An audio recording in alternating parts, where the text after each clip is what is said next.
At its core, Mafia2 is a third-person action crime game. It has all the exciting car chases, all the gunfights and all the melee combat that you'd expect from a game like this. Our target kind of experience was very much things like Goodfellas, Godfather, very kind of adult movies with very serious themes. And for that to happen, we needed the game world to be realistic.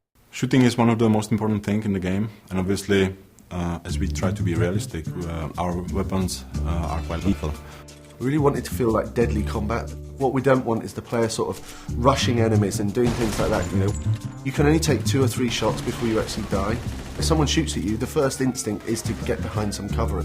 It really feeds into that intense feeling that we really want from the gun combat experience. We spent a lot of time and effort on the cover system because the player will spend a lot of time using it.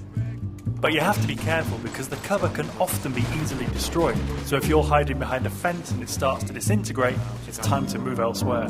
This destructibility was a big thing for us. We wanted to fill the whole city with a massive number of destructible objects, so the player felt that they could pretty much destroy anything.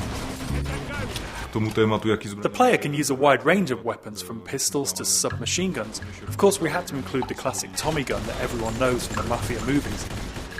We do massive explosions from different stuff, like vehicles can be exploded. With some Molotov cocktails, they'll sort of set fire to the gasoline as it falls on the floor. And all these different things are things that you'd sort of expect from the 40s and 50s weaponry. Melee combat in the game is a really sort of visceral experience. We wanted it to feel really brutal. So it's a very simple system. Using 2 buttons, you perform these either hard punches or light punches. And then using a combination of these, you perform these finishing moves. And the coolest thing is these finishing moves are sort of context sensitive as to where you are in the world. So if you're stood near the hood of a car, then the player might punch a guy and then sort of smash his head against the hood of the car, which is a really cool thing.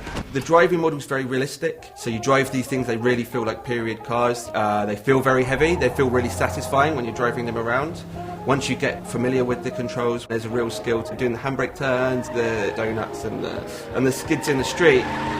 The inspiration for these has been the cars and the car chases that you see in gangster movies. So if you visualise a gangster movie chase, you know, the cars screeching around the corner with the smoke coming off the tyres, guys shooting out of the windows with Tommy guns, this is very much one of the key goals for the driving experience. We've got like a few features in the game which allow the player to sort of like personalise their vehicle. In the body shops you can customise the car at a fair deal. You choose the car that you like the best. You know, I'm going to choose to take this car on the mission because it's better than every other car in the city. I think that's a pretty cool decision to make. Our gameplay is great. We've got shooting, car chasing, everything a game needs, but we also need to link it to the story to create a believable game. We needed to move away from some of the more arcadey conventions that you see in other open world games and focus more on a realistic experience for the player, so the player behaves like a mafia gangster.